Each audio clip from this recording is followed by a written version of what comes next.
Hi everyone, we're back again, and then we have Superman 29, and written by Phil Kennedy Johnson. Now I was trying to wonder, wait, who's this guy again? I don't recall him. Then I did some digging and found out, oh, he's the guy who made The Last God, that story that I really need to catch up on. Also, I'm still confused how that's a Black Label book since it doesn't feature any of DC's characters. Errors that should be probably a different imprint for original works that are beyond the DC universe, but that's a different matter. This is the post Brian Michael Bendis era, and with a cool wraparound variant, albeit it looks kind of basic at times, but it's pretty good. Though I am questioning Lex Luthor's place because, well, Lex Luthor's kind of in the middle again right now. Though I am trying to wonder, how does it feel to know Supergirl's gonna have her own 6-issue series and it's gonna be written by Tom King? Oh dear, I'm pretty sure people are gonna freak. So yeah, Superman 29 is the first issue of the post Brian Michael Bendis era of Superman in Action Comics. So the writer's also going to work on Action Comics. So this story is going to be split off into two parts. So this is issue 1 of the story, and the second part, the concluding part of this. This is set in Action Comics, which hasn't come out yet at this time. So yeah, 2 Superman books. You might as well just have yeah. This is about Superman and his spoiled Jonathan Samuel Kent. A Father Falls. Also featuring Tales of Metropolis. So, so we get some narration as Superman and Samuel and Superboy go ahead and fight a bunch of alien hordes.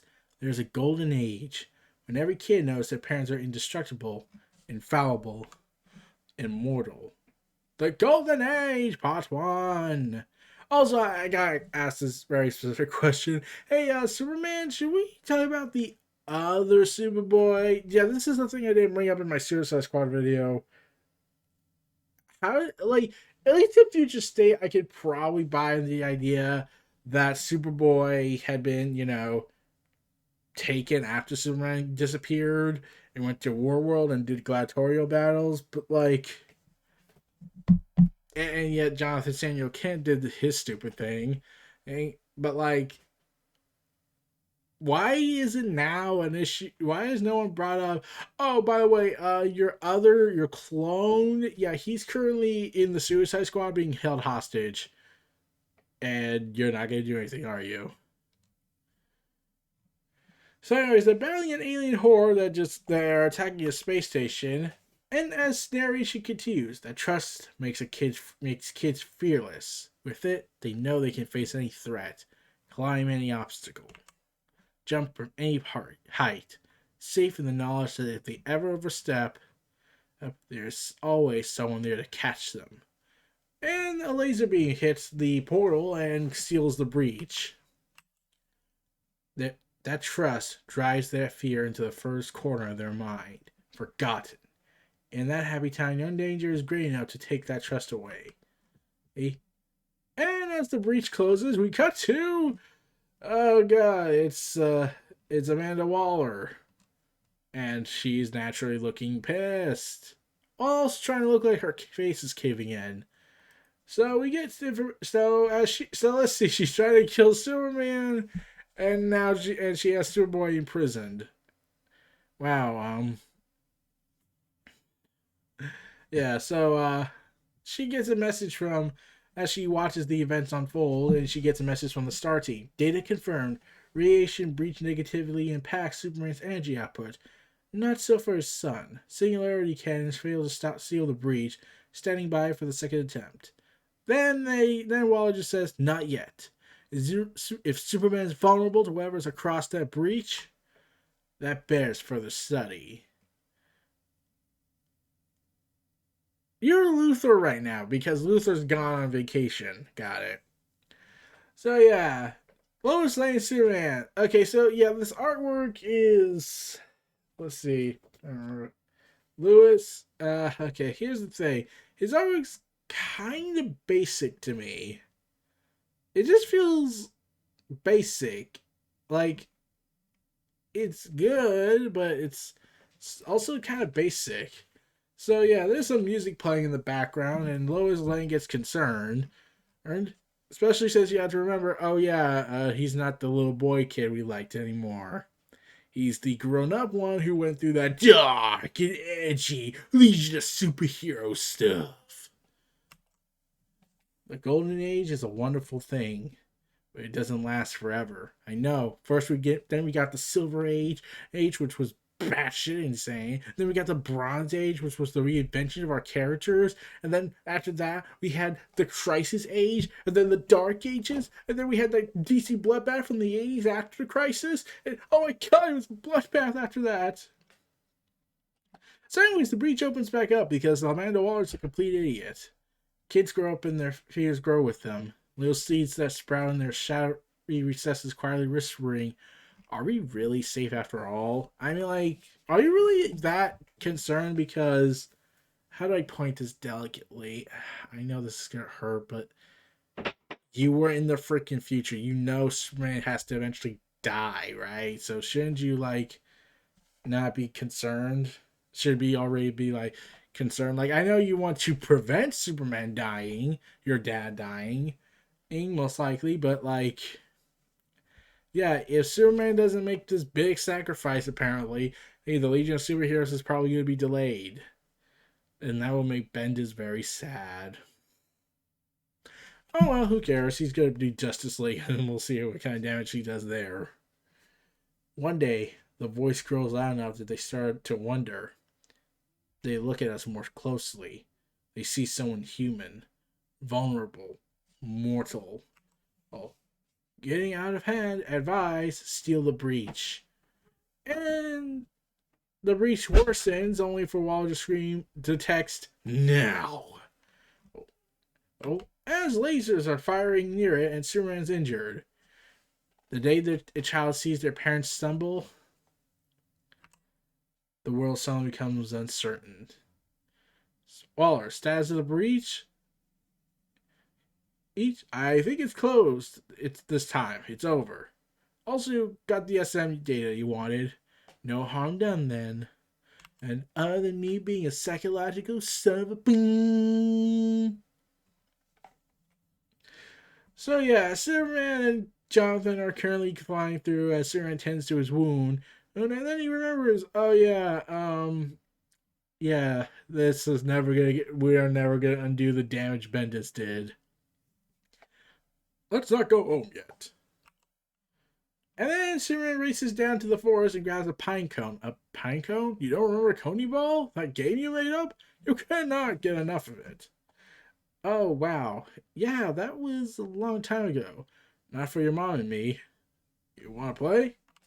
Hey, I don't think I remember. Been a lot longer for me than you know. Oh, right. When you were trapped in prison on an alternate reality for over 10 years. Because time moves differently somehow. But yeah, he tosses the thing back and says, right, of course. I guess you probably don't even have anyone to play Coney Ball with in the future. It's not really that kind of place. Sure. So, Jonathan's kind of sad. Yeah, I know you're not kidding anymore, John. It's just been hard on us thinking about all the time we lost with you. I guess it's not the same, Dad, but I saw a lot of you in the future. They tell so many stories about you, like, so many, and they looked at me like I was you, almost. That part wasn't great, honestly. I hate when people call me Superman, or ask me when I'm going to be Superman. Like, Superman's just a job, and anyone could just replace. You're Superman. This place needs you. I'm not ready. Not ready? You don't understand. Oh, pal, you're better this than I ever. You don't understand. You don't understand, Dad. Why can't you admit that I don't want to lose you? You can't go next time, Dad. The next time that breach opens, you can't go. Meanwhile, droids are currently looking at everything. Hey, computer, reset application and reanalyze environmental radiation scans. Locating Superman. Results confirmed.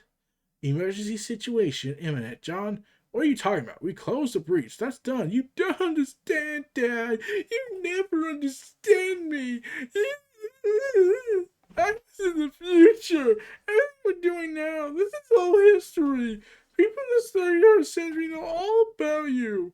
Everything you've accomplished, every battle you fought, and the day you're gonna die. Your time's almost over, Dad. I can't stop it. And I'm not ready.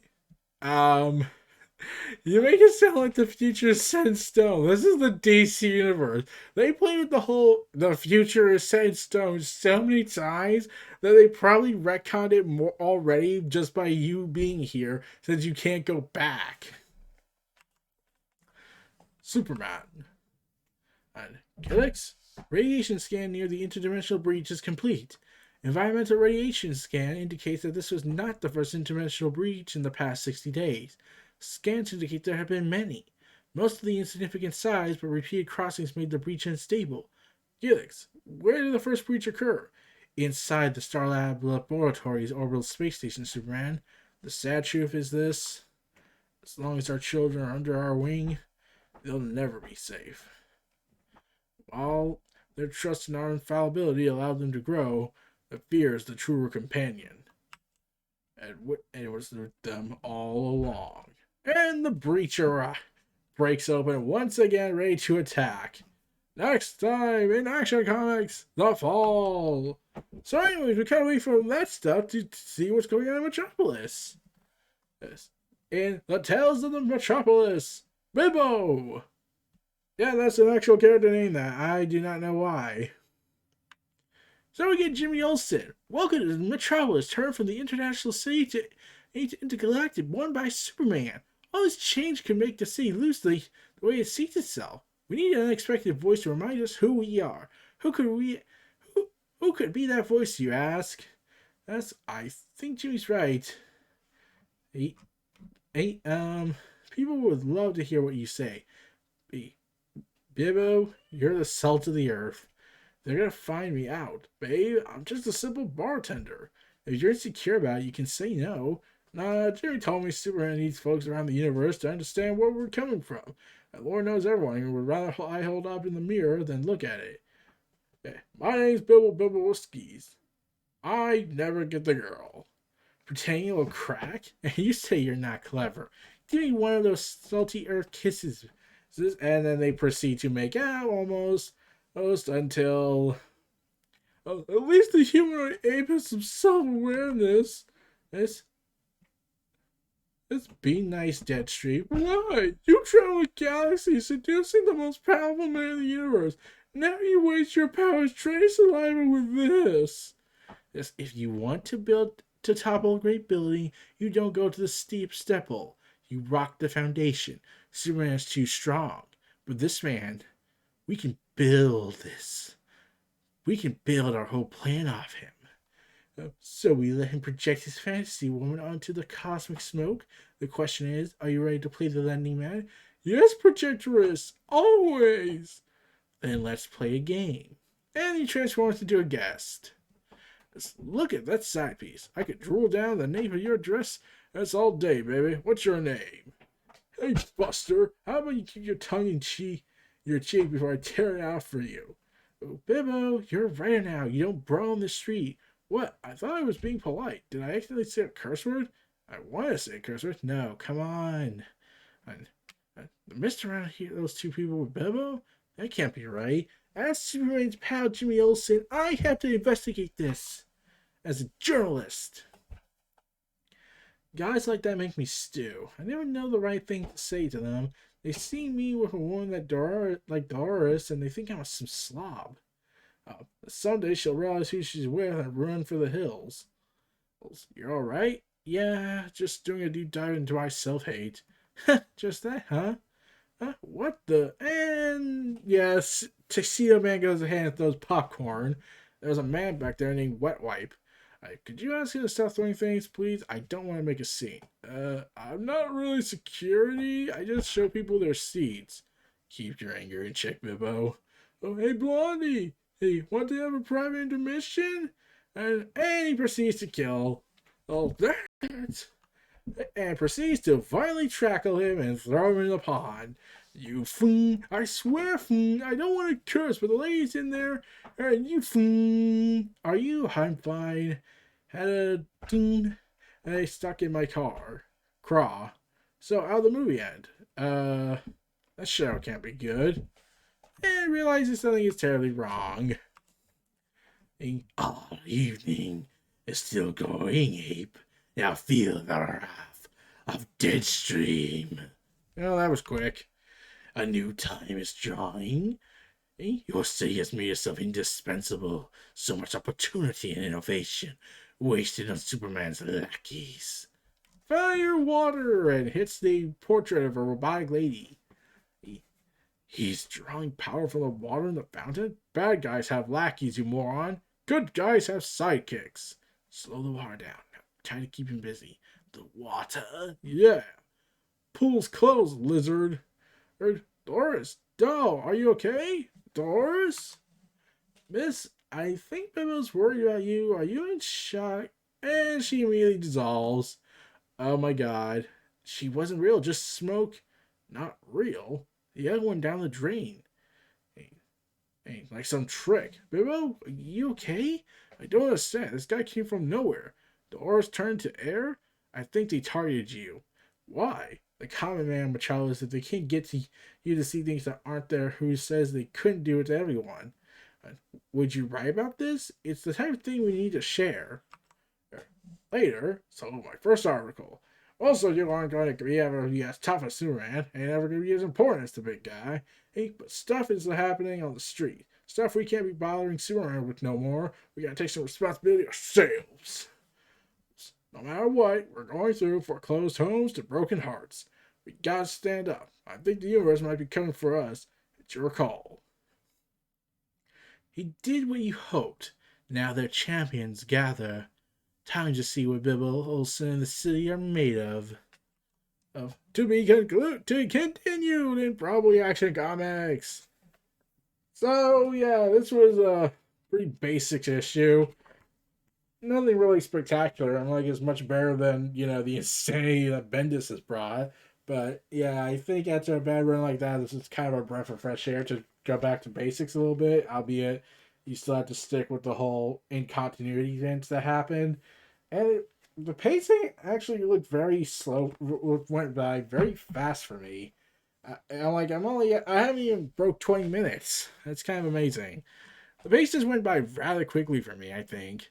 But yeah, the artwork's just basic to me. Like, it's not as bad as John Romita Jr.'s with his mighty fingers. Mighty fingers. And other stuff that happened, but we'll have to see as the series progresses.